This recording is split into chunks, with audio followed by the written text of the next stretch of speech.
Today is Wednesday, October 2nd. Good morning from the Civic Media News Desk. I'm Joanne Krulotz. The Wisconsin DNR wants the public to check the fire danger on its website before conducting any outdoor burning activities. There is a potential for increased fire activity due to dry weather and gusty winds. The DNR says most of Wisconsin is under a high fire threat, while the southern portion of the state is in a moderate high fire threat. One county, Bayfield in northern Wisconsin, is in very high fire danger. Areas with fallen leaves and dormant plants and grasses are especially vulnerable, and the main cause of wildfires at this time of year is burning brush and leaf piles. Sparks from recreational equipment and campfires are also contributing causes. Z-Best Foods Incorporated in Green Bay is issuing a voluntary Class 1 recall for its Chili John's meat sauce and Chili John's chili with spaghetti and bean Super Bowl products. The affected products were distributed to wholesale distributors and may still be on retail store shelves throughout Wisconsin.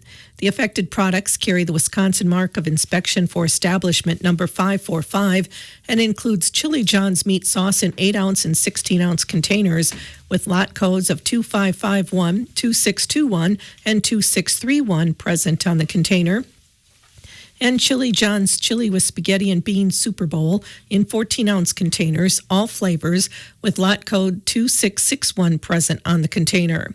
This is a Class 1 recall initiated based on evidence collected during routine inspection activities. Evidence shows that the products were produced with temperature deviations or without temperature control records. No illnesses have been reported as a result of consuming these products. Anyone with signs or symptoms of a foodborne illness should contact their doctor. Consumers who have these products should discard them. For questions about this recall, call 920-336-8713. Wisconsin sent a task force to help after Hurricane Helene. Emergency Management Administrator Greg Engel says Wisconsin Task Force 1 is a state asset with specialized training and capabilities which can deploy in Wisconsin and beyond. 16 members of the Swift Water Rescue Team left over the weekend with specialized equipment like boats, water rescue gear, and communications equipment. The task force is currently assisting with searches in western North Carolina. Members come from 8 fire departments from across Wisconsin. Task Force 1 was originally requested to help for 7 days, but that could be shortened or lengthened based on need. More beer and wine licenses will be available in the City of Richland Center. The Common Council of the City of Richland Center amended Chapter 399 of the Richland Center Code of Ordinances at last night's meeting as follows. The number of persons and places that may be granted liquor licenses by the City of Richland Center is limited as provided in the Wisconsin statutes, and the Common Council shall have the exclusive authority to grant licenses under this chapter, except that the Council, by resolution, may designate a committee or other subunit to exercise this authority on the Council's behalf. The ordinance had previously allowed less licenses than what state statute allowed. It was reported that the overhead crane in the street shop used for repairs, installation, and removal of equipment from trucks has stopped working. Cone Cranes, who does the inspection and repair work at both the city and county, was contacted for service and a repair estimate. The council approved the overhead crane repair at the streets building by Cone Cranes at a cost of $7,842. In other action, Casey Gerner was appointed to the ADA Committee and Todd Coppernall was appointed to the Utility Commission. Tony Burke spoke during the public comment section of last night's meeting, explaining that he and his wife have purchased Town Taxi from the Carley family. He is hoping to apply for a public transportation grant. The next Richland Center City Council meeting will be a week later than normal in November. The meeting, regularly scheduled for the first Tuesday of the month, will be held on the second Tuesday in November due to the general election on November 5th. The Ithaca School District will be holding an informational session tonight in regards to a referendum question that will appear on November's election ballot.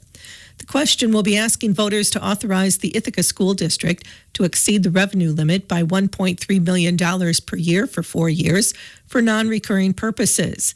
As in previous sessions that were held, Those who will be in attendance will be informed about the referendum question and the two major reasons for it. Also, the impacts it will have on residents of the Ithaca School District will be discussed. Those attending the session are also welcome to voice their opinions and concerns, as well as ask any questions they may have. Tonight's informational sessions will be held at 5:45 in the Ithaca Community Gym. If you are unable to attend tonight's session, one more informational session will be held Sunday morning at 11:30 at the Willow Valley Church Hall. All are welcome to attend both sessions. The Richland Center Kiwanis will be hosting one of its famous pancake suppers this evening from 5 to 7. It'll be at the Richland Center Community Center. It'll be pancake, sausage, apple sauce, and warm cherries, the same as we normally do. All the pancakes you can eat, fried right in front of you. And it's a fundraiser for Coats for Kids. Your free will offering helps keep children warm over the winter. We generally donate someplace between 125 and 170 coats to kids in need in our community through the Coats for Kids program. And this is one of those major sources of money for that particular program. We always take a goodwill offering because we really don't want anybody to be turned away. If somebody comes and they only have a few dollars, or even if they don't have any money, they go through the line and get fed. While funding the program through the free will donations is important, Steve Kolstad says the pancake supper itself is also very important. It's the social portion of it, sitting down for a meal and talking to somebody maybe you haven't seen in a few weeks or months or whatever, and enjoying their company and enjoying the food in a place where there's a lot of room and you have a lot of space to sit, and you can just really enjoy their company. And so that's what we're really offering with this pancake supper. The Richland Center Kiwanis Pancake Supper will be held this evening from 5 to 7 at the Richland Center Community Center. It's the time of year to make sure your vehicle is ready for colder temperatures before the snow arrives. Ready Wisconsin is reminding folks to put together their winter vehicle emergency supply kit now. You'll want to be sure you have a blanket, mittens, hat, and winter boots. An ice scraper and snow brush are essential. Flashlight, extra batteries, and jumper cables. You should have a first aid kit, multi-tool, cell phone, charger, and adapter. It's also good to have water and non-perishable snacks in your vehicle. A bag of non-clumping kitty litter or sand is also recommended.